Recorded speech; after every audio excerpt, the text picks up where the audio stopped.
I welcome all the students of 6th semester A and B divisions. Again, I am Dr. Basavareddy in front of you for presentation of class on the springs particular.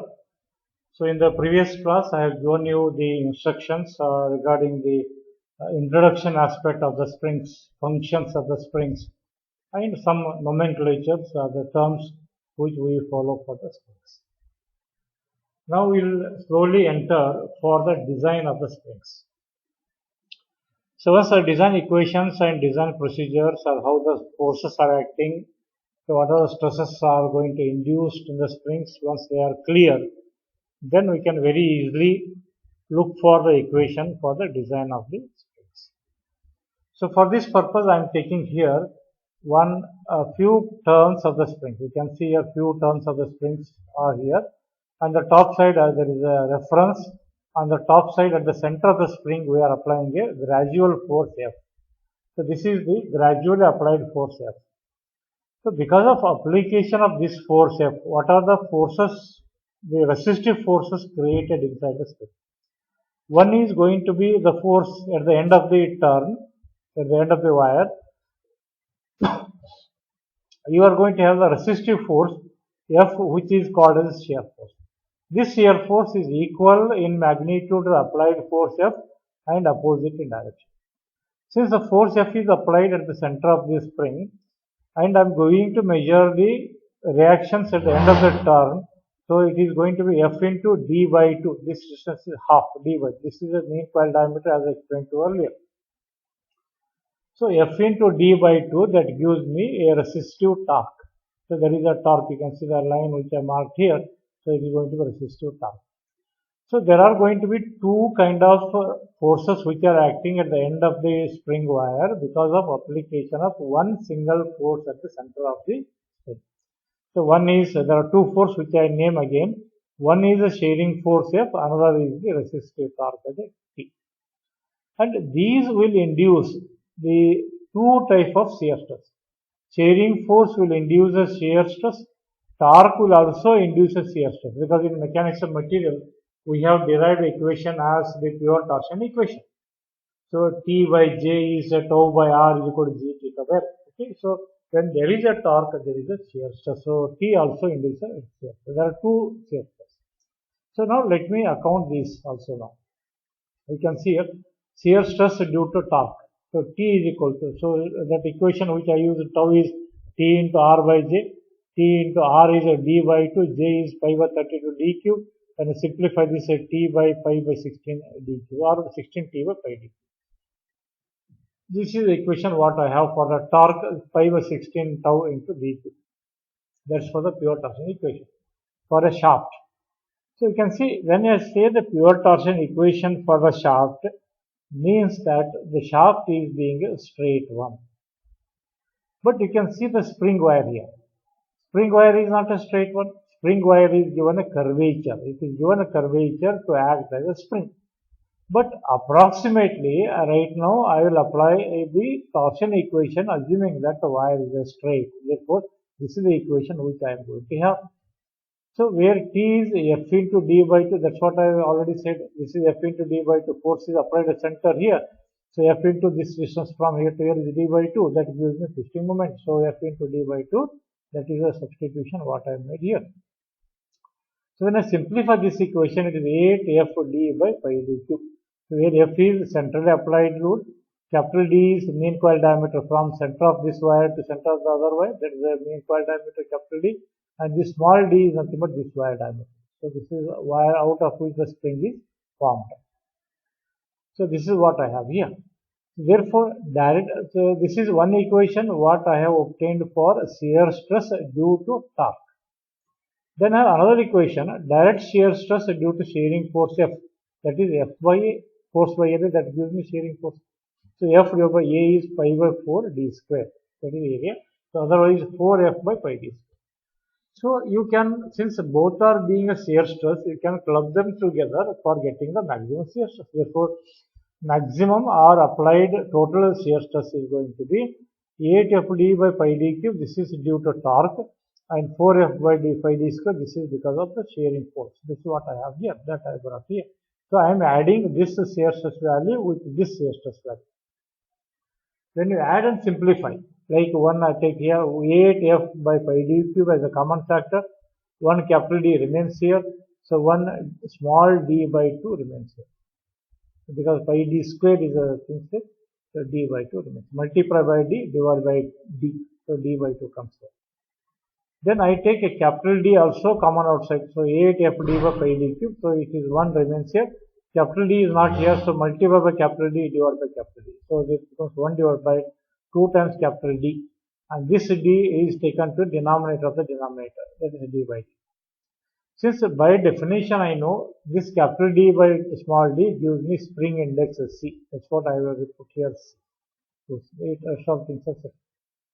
Now this 1 plus 1 by 2c, since C is a constant, so 1 plus 1 by 2c also becomes a constant. Therefore this entire term I take it as a shear multiplication factor denoted by the K suffix S. Okay. And since in the analysis what we have done is, the spring is given a curvature, but the torsion equation which used here is for the shaft, which is a straight. Which is actually means that this term which I am using here is not a correct, it is approximate.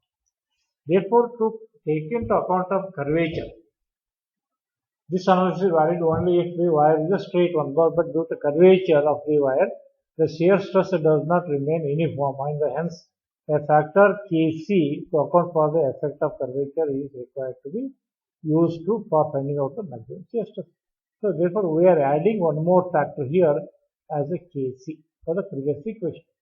So where Kc will account for more realistic the curvature factor of the spring wire. It is not a straight.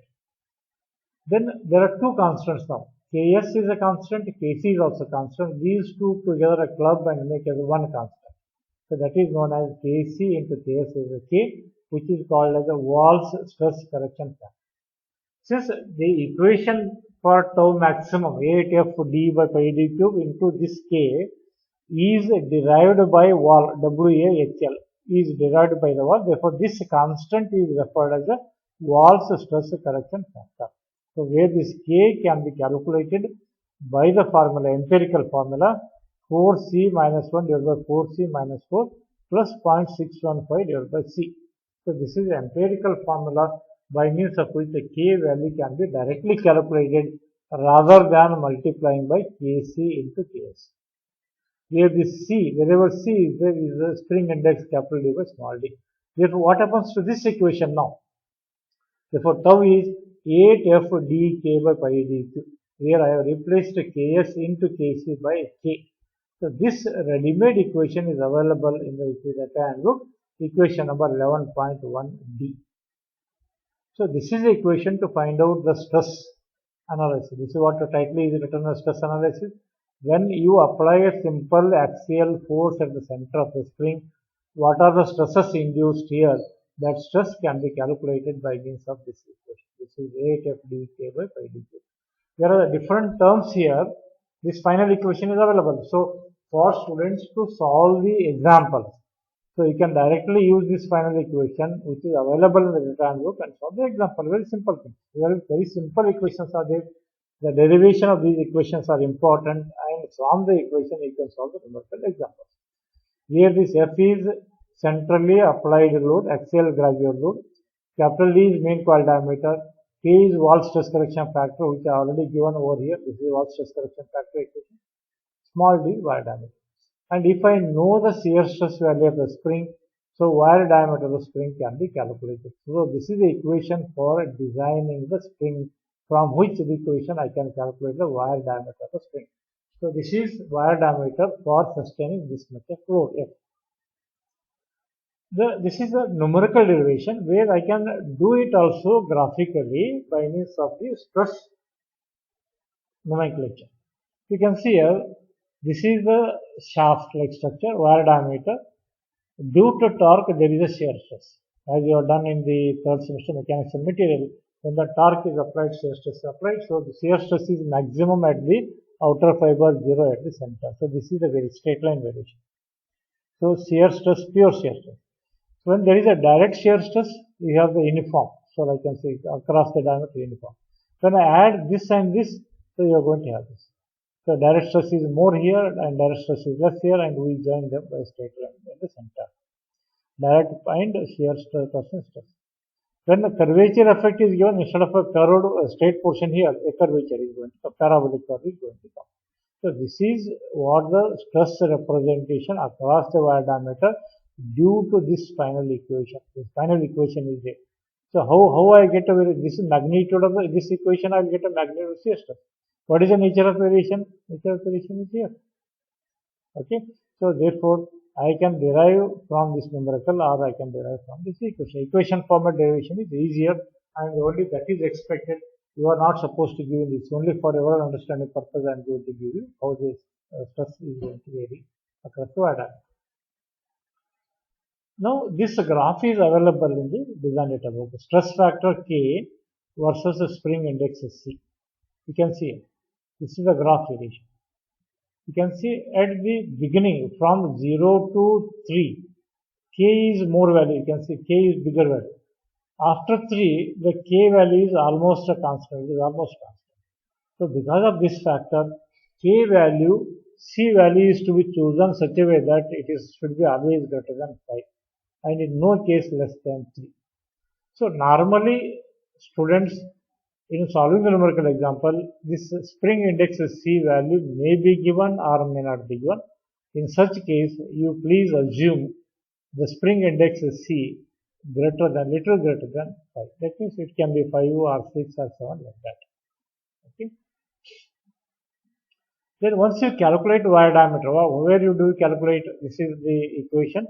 Knowing the shear stress, wire diameter D can be calculated. Once you calculate wire diameter, that has to be standardized. So in the design data handbook, you can see table number 11.2a, page number 180, you find a table for standardizing the wire diameter. So always the nearest highest size is only to be selected for finding out the standard wire diameter, like what you have done in the design of the shaft in the design DME1. So here you are going to standardize the wire diameter. Okay.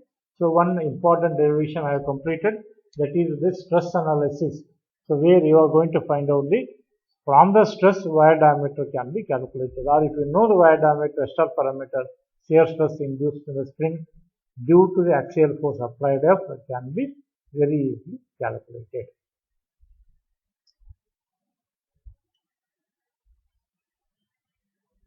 Now we go for the second derivation.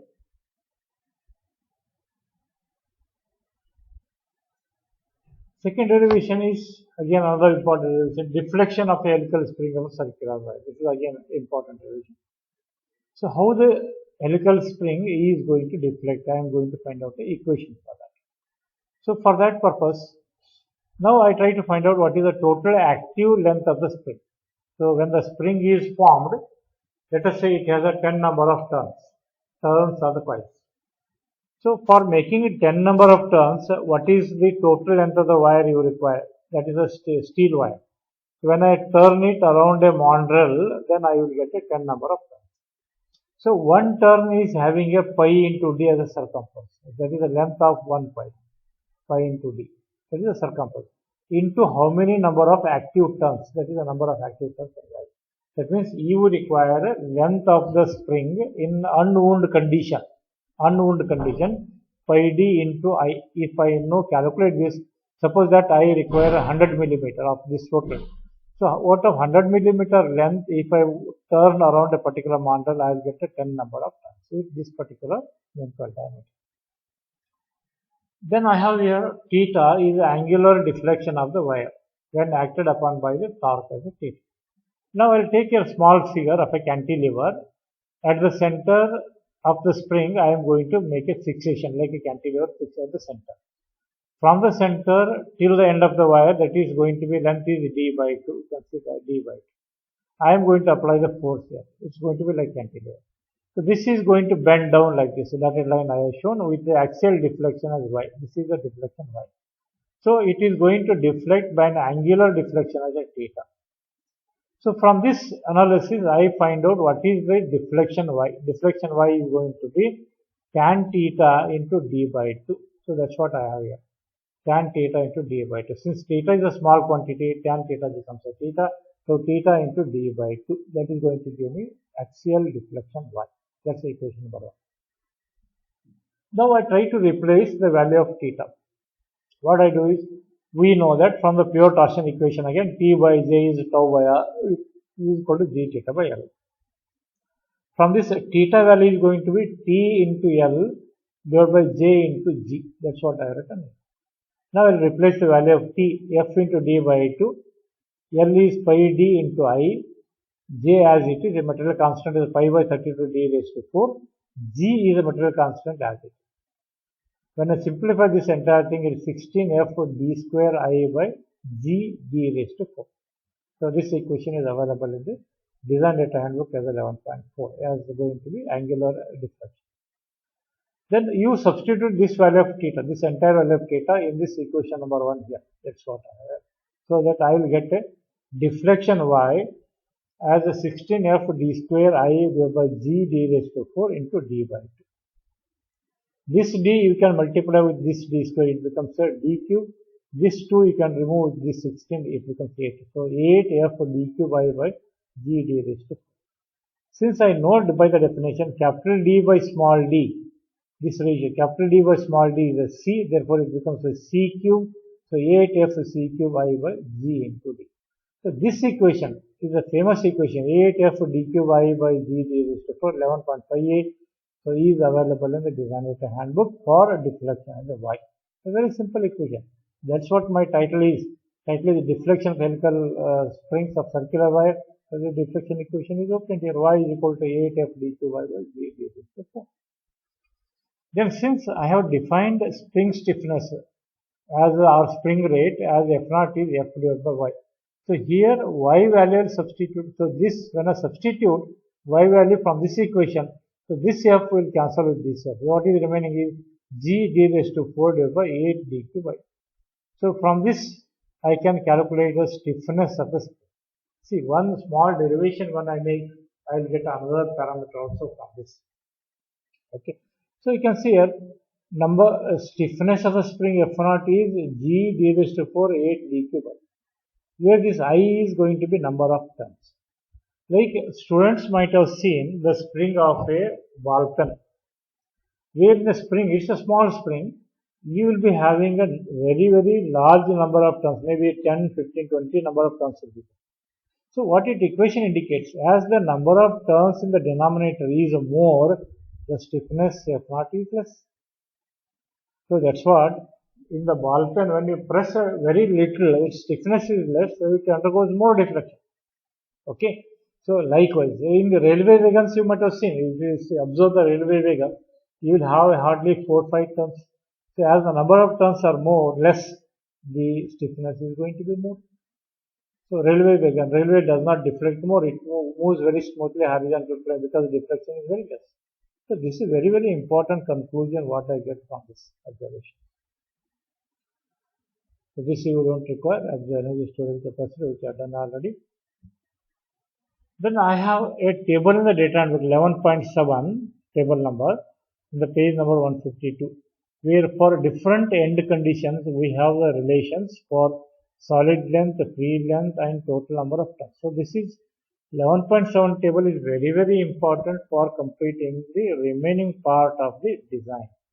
So hardly you have 3-4 equations and this table will help you for entire completion. Then you are going to have the stress and deflection of helical spring non-circular wire.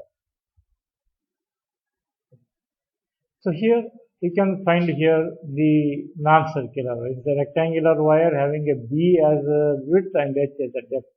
Same spring given a curvature, but instead of a round it is being rectangular. And axial load is applied here. Okay, therefore I have equations corresponds to. So there is no separate derivation of the equations for rectangular wire cross section. Therefore, once the example is given, student has to be very carefully read whether you are given a circular wire diameter spring or a rectangular or a square cross section wire diameter. Based on that, equations are going to be different. So here Why rectangular cross section? As I said, rectangular wire cross section is having a more resilience, means that it can store more energy for a small deflection. But practically, its manufacturing aspects is very difficult and it is not economical. Hence, it is not recommended practically. But for storing more energy, we are going to make use of one spring inside another, that is a cluster spring, otherwise called as a concentric springs of a circular round wire. But for the calculation purpose, I have equations here. So shear stress and for rectangular wire, okay. So tau dash is going to be KFD 1.5H plus 0.9 B divided by B square. So equation number 1.13. Similar deflection y, I have this equation 1.13b. So means that there is no derivation for shear stress and y, deflection y, for a rectangular wire spring. They are directly empirical equation. Like I have a shear stress equation tau and deflection y for round wire, which I derived earlier. Example is I am showing equations here. Whatever equations I have done earlier. Okay, these are the equations which I have done earlier. They are for round wire, small d.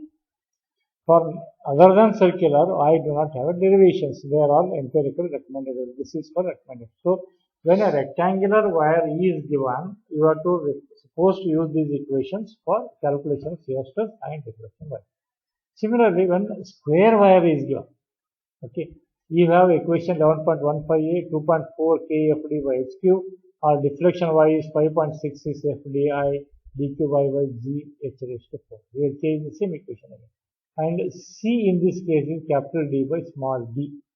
Otherwise, for round wire it is capital D by small d. But in rectangular square wire it is capital D by d. That's what I have. Okay, so boys, we'll stop here. Then in next class we'll do the springs in combination and then concentration. Thank you.